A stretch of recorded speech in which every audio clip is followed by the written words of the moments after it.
Excellent.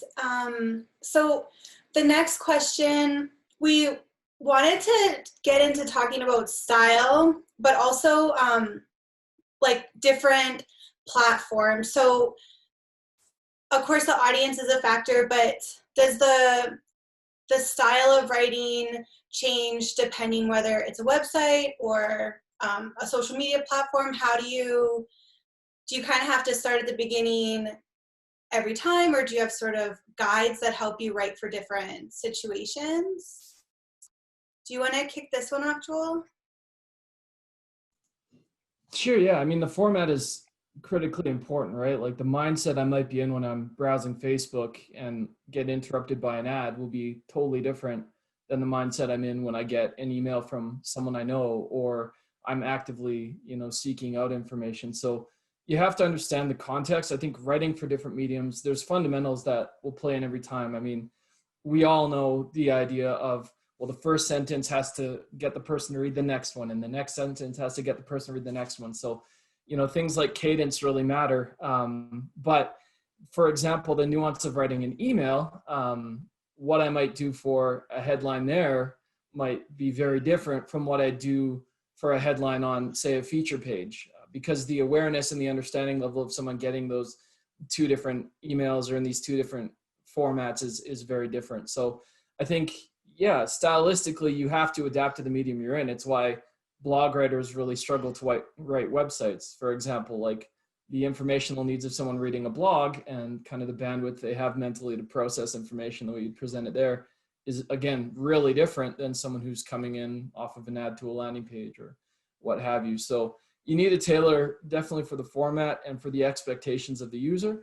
But then on top of that, also tailoring for the awareness level. So for example, if your leads already know everything about you, they know your brand, they understand the value of what you have on offer, then, perfect time to be talking about this is Black Friday, right? All you might have to offer them is a discount, say, hey, here's the deal. And that's the whole sale. But if your leads have never heard of you, never heard of any of your competitors, and all that they know is they have a problem, well, now the conversation you need to have is both longer and more nuanced. You have to help them go, hey, we recognize you have a problem. Did you know there's a solution to that problem? Here's how that solution works, and here's why that solution is better, and so on. So, it's about understanding both the format and the way they're engaging, their expectations for that sort of medium, but also their awareness level and what informational needs do they actually have inside of that medium itself. Yeah, it really depends on where they're at, and even on how big ticket the item is. Like, if I'm about to buy a really expensive course, I want a long sales page assuring me that this is the right decision. I want testimonials. I want a money back guarantee. It really depends on where they're at. Shannon, do you have anything to add?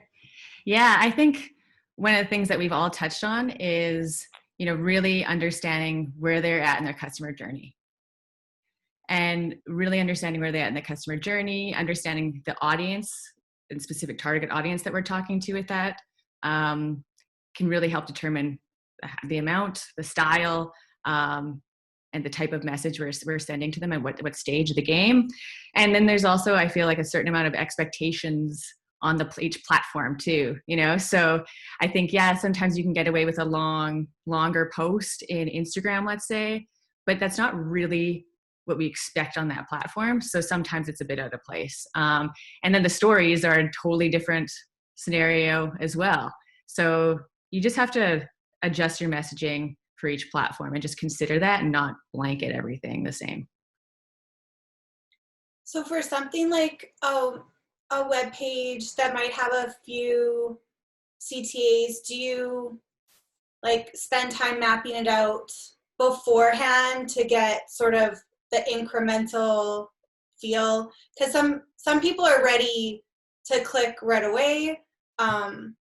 So do you is that like a process where you got to see the big picture and then go in and put it together?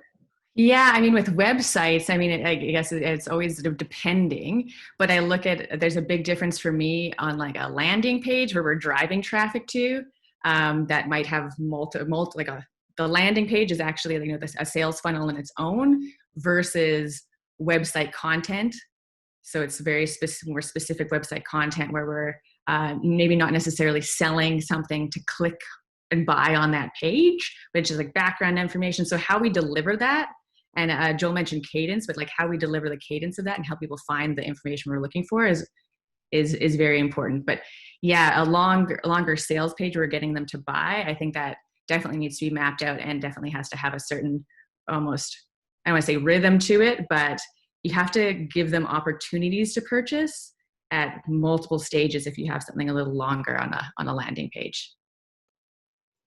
Yeah, and unless you're starting from scratch, you can see what users are doing. Like you can see what page they jump to next and look at all that data and then kind of iterate from there. Yeah, sorry to add to that. I think that's the other thing is like making sure you're monitoring that and watching it so you know. So collecting that data is super valuable information as well along the way. Sorry to interrupt you.